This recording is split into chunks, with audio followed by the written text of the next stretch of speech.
Arjun ആയങ്കിയെ CPM നേതൃത്വം തന്നെ തള്ളിപ്പറഞ്ഞതോടെ പുതിയ ആയങ്കി പാർട്ടി രൂപം കൊള്ളുകയാണ്. CPMന് ഇപ്പോൾ പണ്ടത്തെ പോലെ അടിത്തറയൊന്നും ഇല്ല എന്ന് നമുക്കറിയാം. പിണറായി വിജയൻ്റെ 10 വർഷത്തെ ഭരണം കൊണ്ട് DYFIയും SFIയും തുരുമ്പ് പിടിച്ചു. അതുപോലെ തന്നെ CPM നേതാക്കൾ അഴിമതിയിൽ മുങ്ങിക്കുളിക്കുകയും ചെയ്തതോടെ CPM എന്നത് വെറുമൊരു പേരിന് മാത്രമായി മാറി. പിണറായി വിജയന് കുടുംബത്തിനും എന്തു വേണമെങ്കിലും ചെയ്യാമെന്നും അഴിമതി എത്ര വേണമെങ്കിലും നടത്തി കാശുണ്ടാക്കാമെന്നൊക്കെയുള്ള പരിപാടി വന്നതോടെ പ്രവർത്തകർക്കെല്ലാം CPMനെ മടുത്തു. പക്ഷേ ആത്മാഭിമാനമുള്ള പ്രവർത്തകർ, അതിനേക്കാളും അവരെക്കുറിച്ച് പറയാൻ യോജിച്ചത് ഈ പോരാട്ട വീര്യവും ആക്രമണ സ്വഭാവവും ഒക്കെയുള്ള പ്രവർത്തകർ പാർട്ടി വിടാനൊന്നും തയ്യാറല്ല. അവർക്ക് പിണറായി വിജയനെയെങ്കിലും അടുത്തുവെങ്കിലും അവരുടെ ഹീറോ ആയി ഈ അർജുൻ ആയങ്കിയെല്ലാം മാറിയിരുന്നു വർഷങ്ങൾക്ക് മുൻപ് തന്നെ. പിണറായിക്ക് കിട്ടുന്നതിനേക്കാളും 10 ഇരട്ടി സ്വീകാര്യത CPMൽ അർജുൻ ആയങ്കിക്ക് കിട്ടുന്നു എന്നുള്ളതാണ് യാഥാർത്ഥ്യം. അങ്ങനെയുള്ള ഒരാളെയാണ് പാർട്ടി നേതൃത്വം ഇപ്പോൾ തള്ളിപ്പറഞ്ഞിരിക്കുന്നത്. അതോടെ CPM രണ്ടായി മാറി എന്ന് തന്നെ പറയാം. അർജുൻ ആയങ്കിയുടെ പാർട്ടി ബന്ധം വീണ്ടും ചർച്ചയായതോടെ പൊള്ളുന്നത് CPMന് തന്നെയാണ്. CPM പ്രവർത്തകർ തന്നെ നടത്തിയിരുന്ന കൊലപാതകവും അക്രമവുമെല്ലാം ഇപ്പോൾ കൊട്ടേഷൻ സംഘത്തെ ഏൽപ്പിച്ചത് പിണറായി വിജയൻ ഉൾപ്പെടുന്ന CPM നേതൃത്വമാണ്.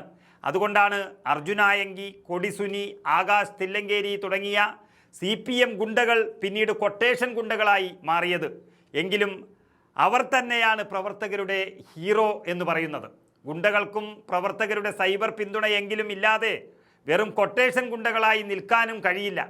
ശരിക്കും പറഞ്ഞാൽ അവർ ഒരു പാർട്ടി ഗ്രൂപ്പ് തന്നെയാണ്, അതിശക്തമായ പാർട്ടി ഗ്രൂപ്പ്.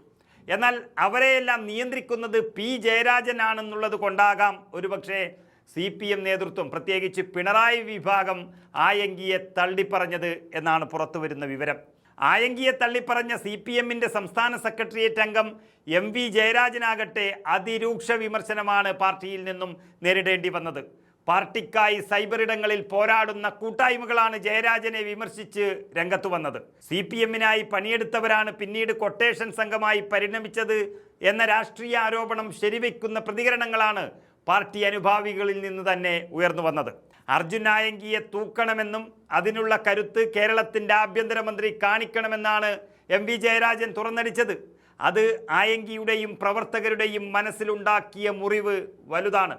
പ്രതിസന്ധി ഘട്ടം വന്നപ്പോൾ കൂടെ നിന്ന സഖാക്കളെ മറക്കരുതെന്ന് പറഞ്ഞ് CPMുമായുള്ള ബന്ധം ഊന്നിപ്പറഞ്ഞ അർജുൻ ആയങ്കിക്ക് സൈബർ സഖാക്കൾക്കിടയിലുള്ളത് വൻ സ്വീകാര്യത എന്നത് CPM നേതൃത്വം തന്നെ തിരിച്ചറിഞ്ഞിരിക്കുന്നു. ആയങ്കി എവിടെയാണോ അവിടെ പോയി പിടിക്കണമെന്നും അർജുൻ ആയങ്കിയുമായി CPMന് യാതൊരു ബന്ധമില്ലെന്നും അയാൾ കൊട്ടേഷൻ പാർട്ടിയിലെ അംഗമാണെന്നും നേതൃത്വം പറഞ്ഞപ്പോൾ ഇതിനെതിരെ സമൂഹ മാധ്യമത്തിൽ പ്രതികരിച്ച ആയങ്കി താൻ പാർട്ടിക്ക് വേണ്ടി ജയിലിൽ കിടന്ന കാര്യം MV ജയരാജനെ ഓർമ്മപ്പെടുത്തി. 5 വർഷം CPMൽ ഉണ്ടായിരുന്നുവെന്നും ഒരു സഖാവിന് കുത്തേറ്റപ്പോൾ പാർട്ടിക്ക് വേണ്ടി സ്വന്തം ജീവനും ജീവിതവും മറന്ന് തിരിച്ചടിച്ച് ജയിലിൽ കിടന്നിട്ടുണ്ട് എന്നുമായിരുന്നു ആയങ്കിയുടെ ഓർമ്മപ്പെടുത്തൽ. പിന്തുണച്ചില്ലെങ്കിലും പിന്നിൽ നിന്ന് കുത്തരുത് എന്ന അർജുൻ ആയങ്കിയുടെ പ്രതികരണത്തിനാണ് സമൂഹ മാധ്യമത്തിൽ ഇപ്പോൾ ഏറെ കയ്യടി കിട്ടിയിരിക്കുന്നത്.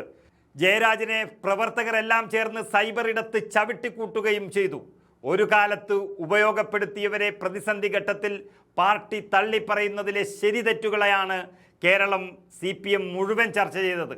എല്ലാ കൊള്ളരുതായ്മകൾക്കും ഉപയോഗിച്ചതിന് ശേഷം ആയങ്കിയുടെ ക്രിമിനൽ പശ്ചാത്തലം പുറത്തു വരികയും പാർട്ടി ബന്ധം ചർച്ചയാവുകയും ചെയ്തപ്പോഴായിരുന്നു ഈ തള്ളി പറഞ്ഞത്.